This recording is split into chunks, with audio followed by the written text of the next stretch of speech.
Assalamualaikum warahmatullahi wabarakatuh. Kembali bersama saya lagi, ya biasa dipanggil Pak Doni atau Pak Andra atau Kak Doni, Kak Andra, silahkan ya. Saya akan menemani adik-adik sekalian untuk belajar fisika lagi. Itu pada kesempatan ini kita akan membahas masih listrik statis ya, terkait dengan medan listrik ya. Oke, jadi perlu diketahui ya, jika ada suatu muatan, maka akan ada suatu entitas ya di sekitar muatan itu, baik muatan positif atau negatif, maka akan ada suatu eee, besaran fisis atau entitas yang kita kenal dengan medan listrik.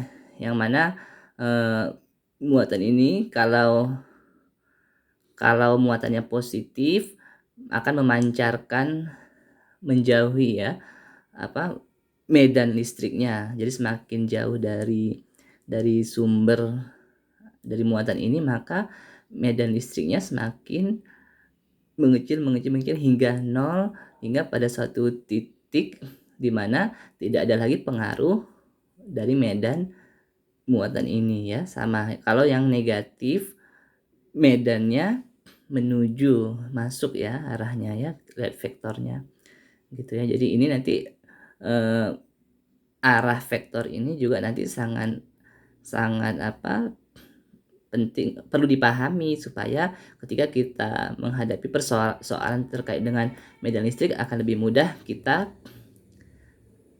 menyelesaikannya dan benar tentunya gitu ya. Oke.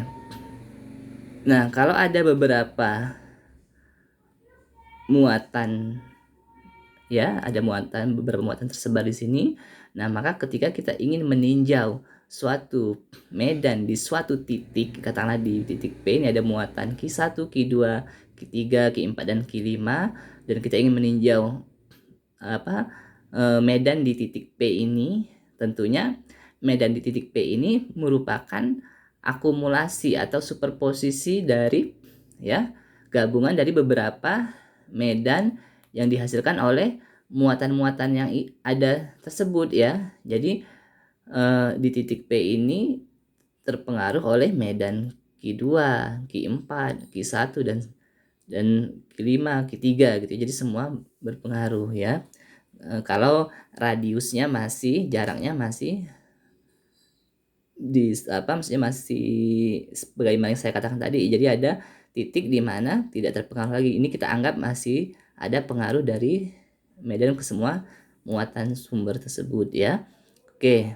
Nah, bagaimana persamaan medan listriknya? Jadi ini persamaan medan listriknya ya. Oke, medan listrik itu besaran vektor ya. Jadi E itu sama dengan ya K ya, K tetapan Coulomb ya, dikali Q itu adalah muatan sumbernya ya, sumber yang memancarkan medannya. Berarti kalau misalnya dalam konteks ini misalnya kita mencari E1, berarti Q-nya Q1 ini ya. Dan perhatikan jangan terkecoh dengan gaya. Kalau gaya itu kan ada dua buah muatan, interaksi antara dua buah muatan. Kalau medan itu sumber dan titik ya, sumber dan titik. Nanti di titik itu ada nggak masih pengaruh medannya nggak? Nah, medannya berapa di setiap titik ini? Medannya tentunya beda-beda ya, berbeda setiap titiknya. Semakin jauh dari sumber harusnya semakin mengecil hingga menuju nol gitu ya. Oke, ketika kita ingin menentukan medan di titik medan yang akibat muatan 2, berarti yang dihitung menggunakan Q2. Jadi rumus tadi itu ya, ini menyesuaikan muatannya. E sama dengan kaki per R kuadrat dikali R topi. Ingat ya, besaran vektor. Jadi vektornya diperhatikan. Nah, kembali ke konteks yang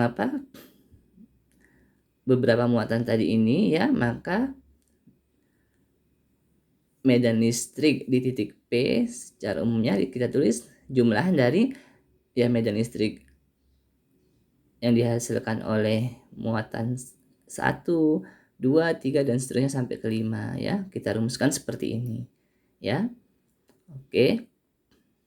Kemudian atau kita buat perumum lagi, jika ada n buah muatan maka medan listriknya ya E1 plus E2 plus dan seterusnya sampai En, atau kita buat ya EP sama dengan ya sigma En, yaitu ya jumlahan ini ya kaki. Jadi kalau ada 2 berarti kaki 1 per R1 kuadrat ditambah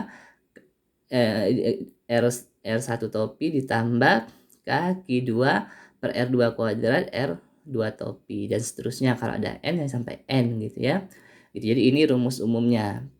Kita kasih tanda ya. Jadi ini rumus ya superposisi dari beberapa medan listrik oleh beberapa buah muatannya. Nah, kita biar lebih jelas kita lihat contoh soalnya ya. Nah, di sini ada 2 buah muatan masing-masing positif Q dan positif Q ya, terpisah sejauh D ya, terpisah sejauh D. Nah, ditanya tentukan medan di titik P ya, yang mana titik P itu ya berjarak Y dari garis lurus ini ya.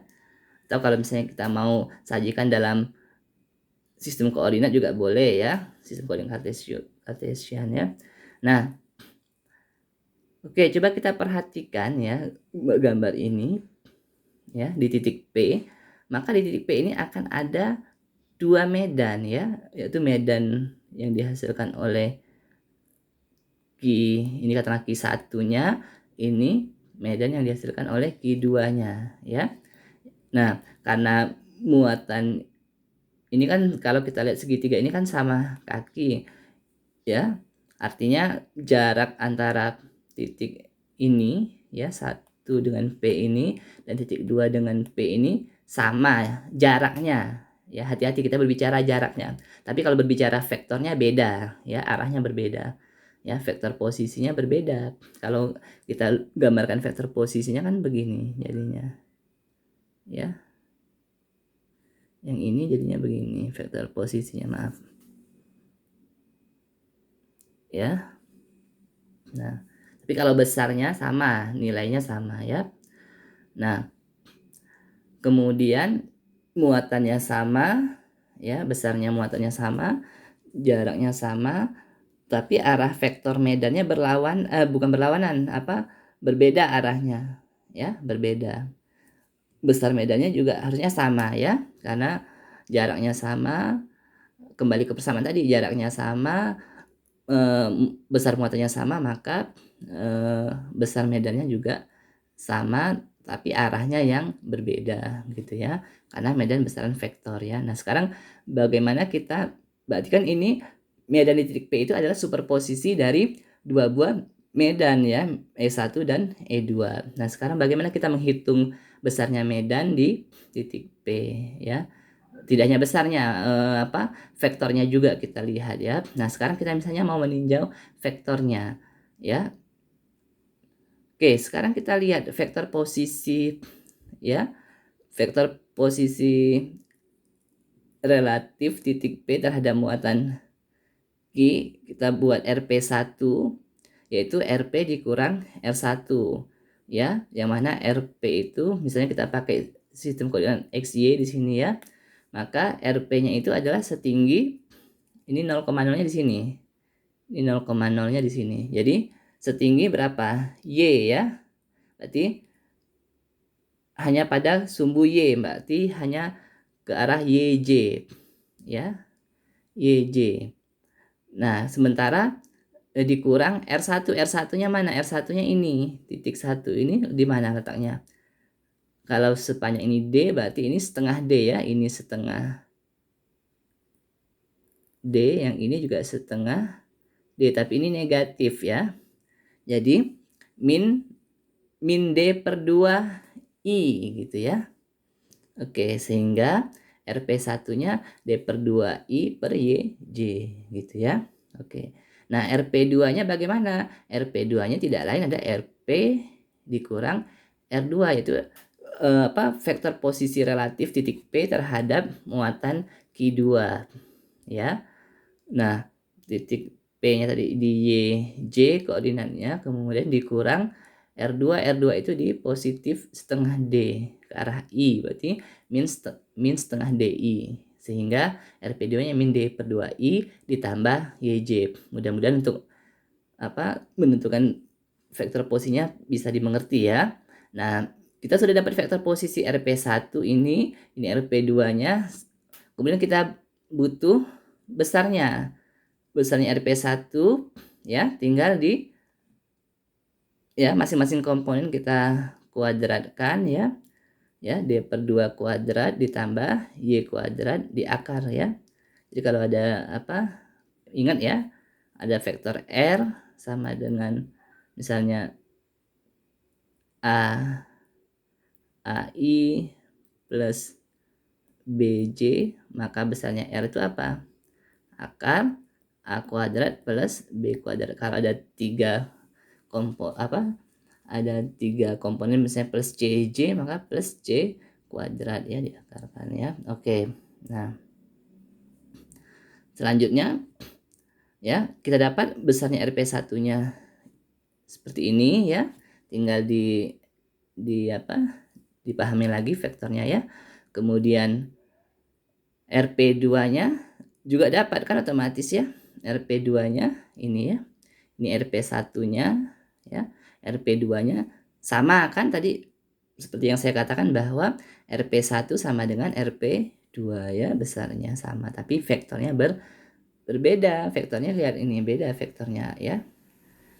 Oke, nah kemudian vektor satuannya adalah vektor dibagi nilainya vektor tersebut besarnya. Berarti kalau vektor satuan P1 RP1 topi, maka ya ini RP1 vektor dibagi panjangnya. Sama yang vektor satuan untuk yang RP2-nya juga bisa dicari ya. Seperti ini hasilnya, ini RP1, ini RP2 gitu ya. Oke. Oke, pelan-pelan sambil disimak nanti insya Allah akan mudah kalian pahami ya.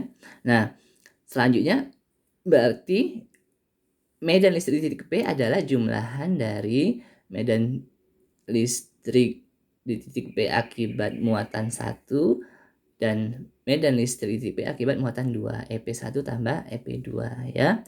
Nah, sehingga kita cari masing-masing EP1-nya berapa? EP1-nya adalah K ya. Ya, RP1 kuadrat dikali vektor satuan P1. Kita sudah punya RP1-nya sudah ada, vektor satuan P1-nya juga sudah ada ya yang di atas tadi ya. Ini ya. Kita punya ini RP1-nya ya. Ini vektor satuannya, tinggal disubstitusikan. Ya. Ini ya. Oke. Kita dapat karena ini medan listrik di titik P akibat muatan 1, ini vektornya ya, masih vektornya. Oke. Nah, yang sekarang bagaimana medan listrik akibat muatan 2, EP2-nya. EP2-nya sama aja berarti K per R kuadrat RP2 topi ya. Dan kita juga sudah kita cari tadi di atas ya. Apa itu RP2 ya, panjangnya berapa, kemudian vektor satuannya berapa. Tinggal disubstitusikan ke sini. Dapatlah ya vektor medan listrik di titik B akibat muatan 2. Hasilnya vektor kan. Nah, barulah kita jumlahkan di titik medan listrik di titik P tadi adalah jumlahan dari EP1 ditambah EP2. Nah, sehingga tadi masing-masing baik EP1 EP2 itu kan ada suku ini ya. Suku ini kan sama. Difaktorkan aja biar sederhana nulisnya. Masing-masing kan punya ini tadi, tinggal difaktorkan, sisanya yang ini vektor satuannya tadi ya, masing-masing komponen I, C, ini yang EP1 ya. Yang ini EP2-nya.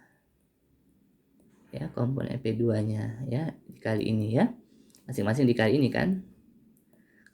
Nah, oke, selanjutnya kita sederhanakan. Ini kan positif, ini negatif, sama-sama komponen I. Berarti besarnya pun sama, maka dia meniadakan. Ya, saling meng-cancel, tinggal YJ ditambah YJ, berarti 2YJ. Sehingga bisa kita katakan, ini kan berarti 2 kaki Y, ya, dibagi ini ya, ke arah J. Maka inilah kita katakan vektor dari apa? Apa ini? Ini adalah medan listrik di titik P, ya, EP-nya, ya. Kalau besarnya apa? Besarnya berarti kan ini kebetulan vektor satuannya kan hanya J, maka besarnya ini. Ya, skalarnya ini. EP sama dengan 2 kaki Y dibagi D per 2 kuadrat tambah Y kuadrat pangkat 3/2. Nah, bagaimana kalau itulah besar medan. Nah, bagaimana kalau kita menggunakan solusi yang lain, ya? Oke. Tadi saya katakan bahwa medan itu adalah besaran vektor. Nah, sekarang dan di titik P tadi adalah jumlahan dari 2 buah vektor, ya. 2 buah vektor medan, berarti EP sama dengan EP1 ditambah EP2. Nah, masih ingat ya, kalau ada vektor EP sama dengan EP1 plus EP2, maka besarnya ini, ya, ini kan vektor, atas ini vektor. Nah, resultannya, besarnya, nilainya ini bisa kita cari dengan persamaan ini. EP sama dengan, ya, ini besarnya. Kalau saya nggak kasih tanda vektor di atas, berarti nilainya, ya, EP1 kuadrat tambah EP2 kuadrat tambah 2EP1 EP2 cos 2 theta. Kenapa 2 theta? Tadi lihat, kita sepakati di atas tadi, ya. Ya, theta itu ini. Maka sudutnya kan ini. Berarti ini ada ini theta, 2 theta ini, ya. Paham ya? Oke. Kita kembali ke sini tadi, ya. Nah, saya pikir ini bukan rumus yang asing lagi untuk kalian, sudah biasa kalau ada dua vektor apa A plus B, maka resultannya, besar resultannya itu, ya, kita bicara besarnya, nilainya sama dengan akar dari A kuadrat plus B kuadrat ditambah 2AB cos sudutnya, gitu ya. Oke, ini juga sama prinsipnya, ya. Sehingga kita sudah punya besar EP1 kaki dibagi RP1 kuadrat, ini dikuadratkan. EP2 juga sama, ya. Ini maaf, ini ada kuadratnya. Ini juga ada kuadratnya, ya. Oke. Nah, cos 2 theta, atau ini kan ingat tadi RP1 itu kan sama dengan RP2, jaraknya sama kan tadi, ya. Sehingga ini kan kuadrat, bentuk ini sama sebetulnya, ini sama, ini kali ini juga jadi kuadrat sama dengan ini, jadi kita faktorkan kaki per R, katakan RP1 kuadrat dibagi ini, ya, dikali ini 1, ini, ya, jadi ini ke sini, gitu ya, jadi difaktorkan, ya, sehingga hasilnya lebih sederhana. Ini kita akarkan, berarti kan tinggal kaki per RP1 kuadrat akar dari 1 tambah 1 tambah 2 cos 2 theta, berarti 2 ditambah ini 1 tambah 1 kan 2 cos 2 theta. Nah, oke, kita di SMA, ya, di SMA kita sudah pernah mendapatkan, ya. Kalau di SMP kayaknya belum, ya. Cos 2 theta itu ketika belajar trigonometri, cos 2 theta sama dengan 2 cos kuadrat theta min 1, pas belajar sudut rangkap, ya. Cos 2 theta kan sama aja nilainya 2 cos kuadrat theta min 1, atau kalau ini kita negatif satunya kita pindah ke sana, misalnya ke sini, ya. Kita gunakan istilah pindah ruas, mudah-mudahan dipahami, ya. Sebetulnya kan tidak menggunakan pindah ruas harusnya. Nah, cos 2 theta plus 1 sama dengan 2 cos ini, ya. Jadi ini, ya. Oke. Nah, sehingga kita substitusikan ke persamaan tadi yang ini. Ini kan 2 plus 2, ini tadi kan bisa sederhana seperti ini. Jadi sehingga ini kita ganti dengan ini, ya. Jadilah yang ini, ya, masuk ke sini. Jadilah persamaan ini, ya. 2 cos kuadrat theta. Nah, ini kan berarti 4 cos kuadrat theta. Jadi akar 4 cos kuadrat theta, ya. 4 cos kuadrat theta, sehingga ini jadinya 2 kaki cos theta per RP 1 kuadrat. Sampai sini mudah-mudahan dipahami ya. Jadi inilah nilai EP-nya, ya. Sehingga kita cari cos theta berdasarkan gambar tadi ya. Kita cek lagi cos theta berarti, nah ini sudut, ini tetanya. Berarti cos tetanya apa? Samping dibagi miring. Sampingnya Y, miringnya apa? Miringnya sudah kita cari tadi kan, besar ini tadi ya. Ini kan miringnya apa? Panjang ini. Berarti apa? Akar dari D per 2 kuadrat ditambah Y kuadrat ya.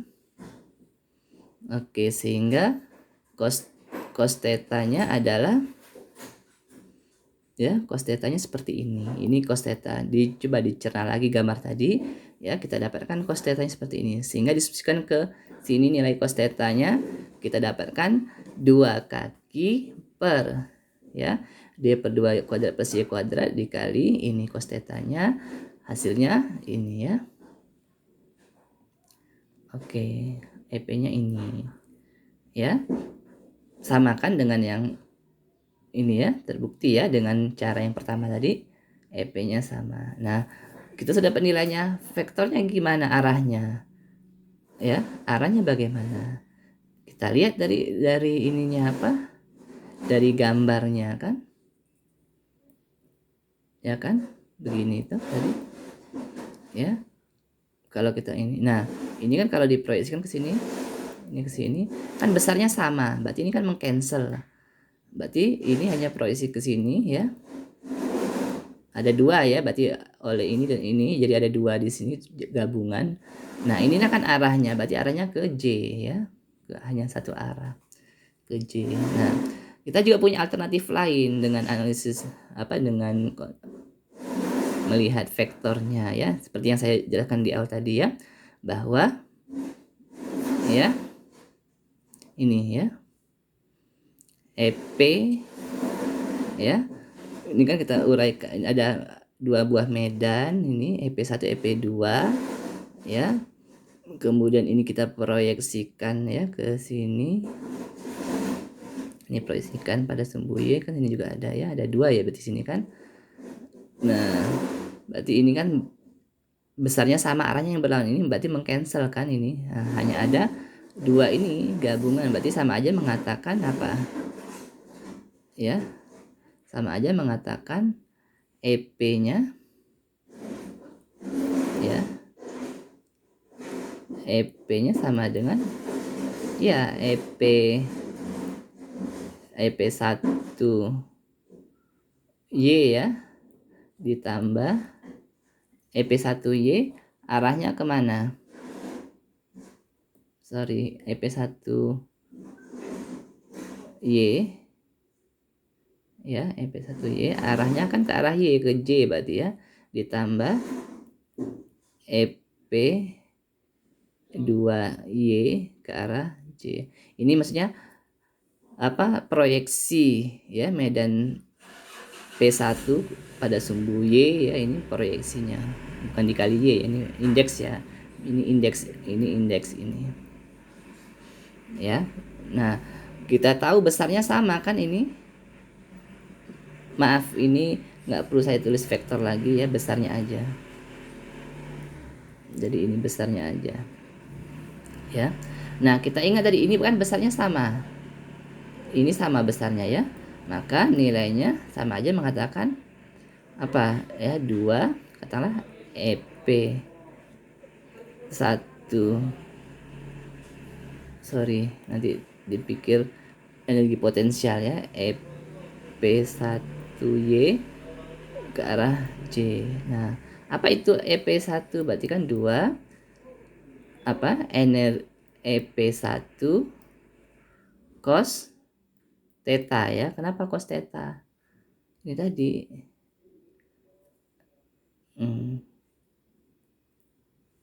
ini kan theta sudutnya ya.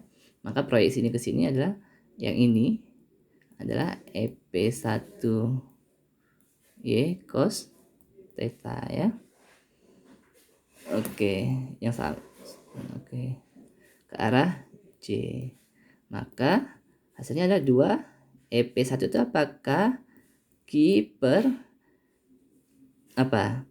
Ya, R1 RP1 kuadrat cos theta J. Kita sudah punya RP1 tadi apa? Ya, 2 kaki RP1 tadi kan sudah punya D per 2 kuadrat ditambah Y kuadrat ya.